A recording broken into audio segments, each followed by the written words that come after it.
Stop assuming children in custody and parent-time disputes are traumatized by testifying. For years, family courts in Utah have operated under a powerful but largely unexamined assumption that allowing minor children in custody disputes to testify in their own unfiltered voices is inherently harmful, even traumatic to them.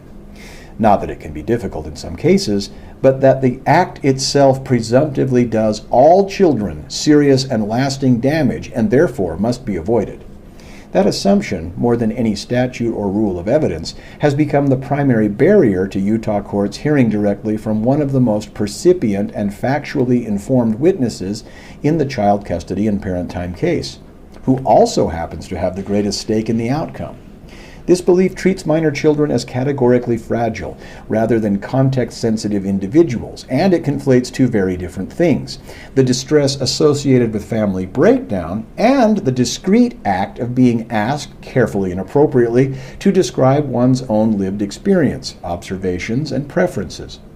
Yes, research shows correlations between divorce and negative outcomes for some children, many. But those outcomes are driven by chronic conflict, prolonged instability, economic disruption, and emotional insecurity, not by the mere act of answering questions in a structured setting. None of that establishes, under any recognizable evidentiary standard, that sensible, direct inquiry on the record is itself a meaningful source of trauma for all or even most children. When proponents of the children should never testify position are pressed for proof, the discussion often drifts into begging the question or to abstractions like loyalty conflicts or pressure to choose. Those concerns aren't imaginary, but they are not unique to testimony. They are endemic to divorce itself, and they are rarely defined or measured in a way that allows courts to distinguish speculative risk from actual harm.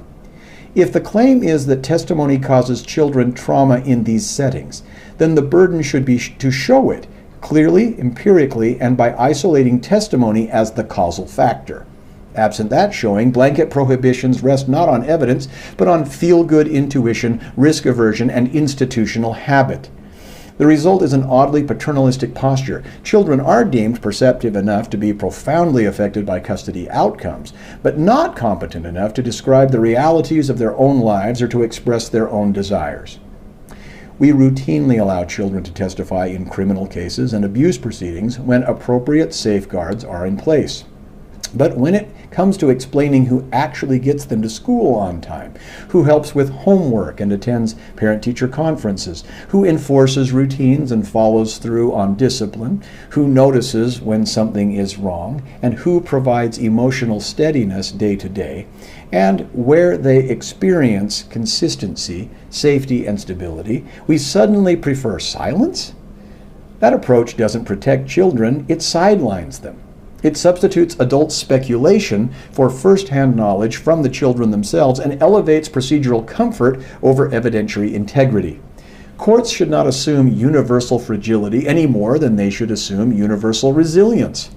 The correct response is not categorical exclusion of child testimony, but individualized case-specific judgment grounded in evidence. Age, maturity, subject matter, method of inquiry, and available protections should guide the decision, not an irrebuttable presumption of harm. If we are serious about children's best interests, we must be serious about hearing from them when appropriate, directly, developmentally, sensitively, and on the record. What's needed is not more pity or self-serving presumption, but better proof, clearer reasoning, and the intellectual honesty to admit when fear has been mistaken for fact.